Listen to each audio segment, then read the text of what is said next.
So now let's talk about what other gear we can carry as a self-defender. Because what I've seen in the last couple years of law-abiding citizens getting into incidents where they actually commit a crime with their firearm, they typically have one thing in common. The firearm was the only tool that they had on them. So if I give you a hammer and tell you to go, hey, live your life, but you need to carry this hammer, what are all your problems going to turn into? They're going to probably turn into nails, right? So we might have this little tiny thumbtack that we can just use our thumb to press into a wall, but since we carry around that hammer all the time, we're going to go Hulk smash. So I highly recommend we have hard conversations with ourselves of what other gear we need to be able to carry as a self-defender. Maybe you've already thought about this. Are you going to carry a spare magazine when you carry a firearm? Now, statistical data, and I use John Correa and Active Self-Protection for this, statistical data says you are not going to need a spare magazine to dictate the outcome of your gunfight, okay? John Correa over at Active Self-Protection has watched over 50,000 videos of CCTV footage of self-defenders being in dynamic encounters. And out of 50,000 videos that he's watched, 2 required a spare magazine to dictate the outcome of a gunfight. And those 2 people were on-duty law enforcement officers. And I'm not saying I never carry a spare magazine. If I go to LA, I'm probably carrying a spare magazine. But my thing is, there's some really cool other gear I would rather have in its place. So, one, I always recommend having some kind of stop the bleed trauma kit within 3 steps of you at all times. This is one I personally made that has a tourniquet. This is a Snake Staff Systems Gen 2 tourniquet, and this thing is so small I actually carry this in a mag holder on my belt, okay? Because statistical data tells me I probably will need a tourniquet in my life way more than I will ever need a spare magazine. Now, in my little trauma kit, I have quick clot, I have a pressure dressing, and then I have another tourniquet. And I can just throw this in a back pocket. I can hang it off a belt loop. But that way I have something to stop the bleeding. Okay? And that could be a car accident. That could just be I'm out in the yard using a chainsaw.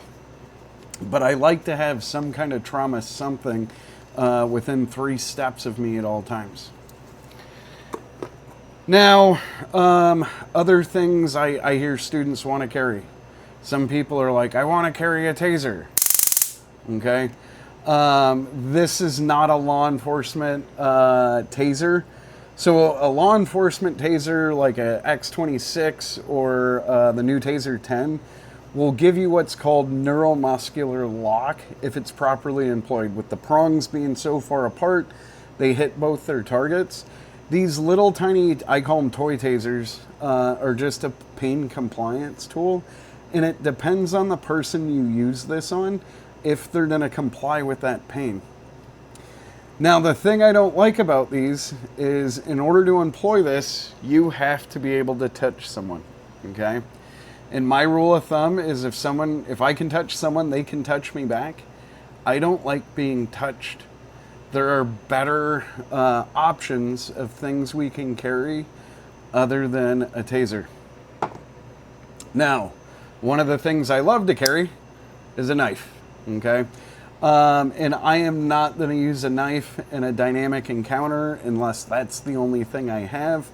Because at the end of the day, this and this, both lethal instruments, this gives me a lot more distance than this, okay? I carry a knife as a utility tool to open boxes, or if you ever got one of those gas station sandwiches, you just can't rip it open, you got to use a knife. But I think that's just a good tool that we can carry on us. One thing I absolutely love to carry is my pepper spray. Okay, and we'll have a whole non-lethal class on the good, the bad, and the ugly just on pepper spray. Okay, you are 2,000 times more likely to need pepper spray in your life over a firearm. I will never leave home without this. Okay. What's another thing we probably want to carry?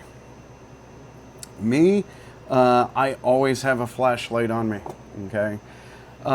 Whether it's night or day, I carry a flashlight, because even in daylight, my current carry flashlight's this guy. It's 800 lumens, and lumens measures brightness.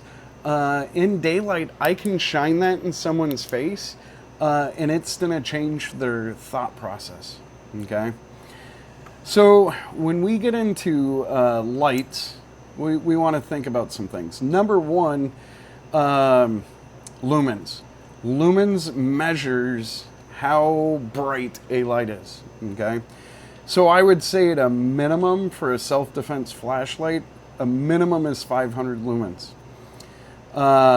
We can up the scale from there. So that guy way back when was my first everyday carry flashlight. That's 500 lumens. I transferred to a Surefire Defender years ago, and you can see on this there's a bevel, so not only a 1,000 lumen flashlight, I can also use this as a striking instrument if I needed to. Now, I carried this for years. It's a little bulky, okay? And I just kind of got tired of carrying a bigger light. It's a little bit bigger than a fist, okay?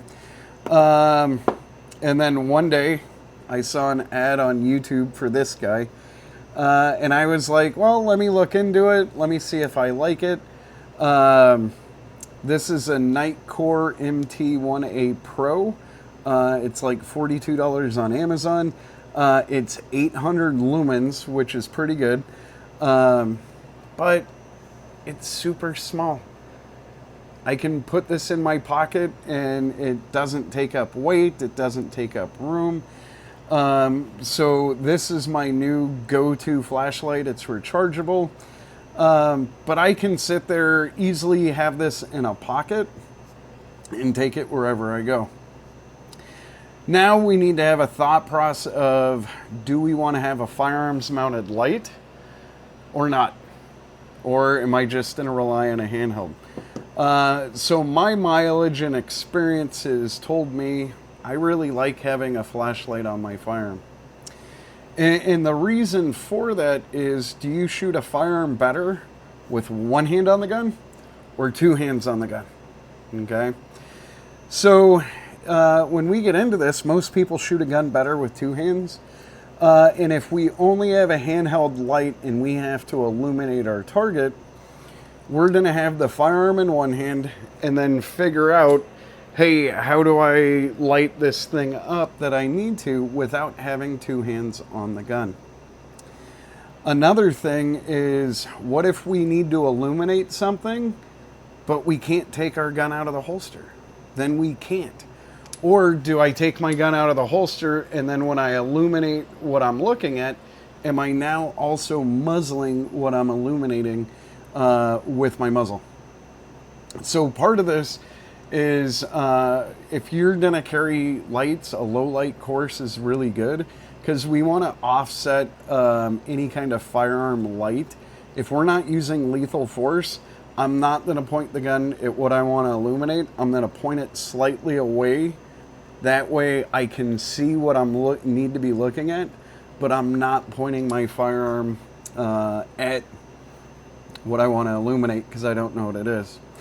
There's many different lights on the market. Same with a handheld light. I think 500 lumens is the minimum luminance that we want out of a firearms mounted light. Now, there's many on the market. Some small, some big, right? We have to make some choices on that. Like right there, that's a Surefire X300. And it's pretty big, right? This thing has a lot of battery life, probably about 12 hours. So I would say something this big, if you want to conceal carry it, be my friend. There's days I do. But I would say that's more for a duty firearm where I have the 5-gallon bucket on the side of my hip, and I'm not worried about how big my light is. Streamlight recently came out with the TLR 7X or HLX sub. This little guy and this big guy, you can kind of see a size difference there. They both are 1,000 lumens. Okay, so once Streamlight came out with this little guy and 1,000 lumens, I made the decision to go. I used to have a 500 lumen light on my concealed carry gun, and I upgraded to the 1,000 lumen light. That way I have more light. But even though I have a firearms mounted light on my concealed carry guns, I always have a handheld light to give me options.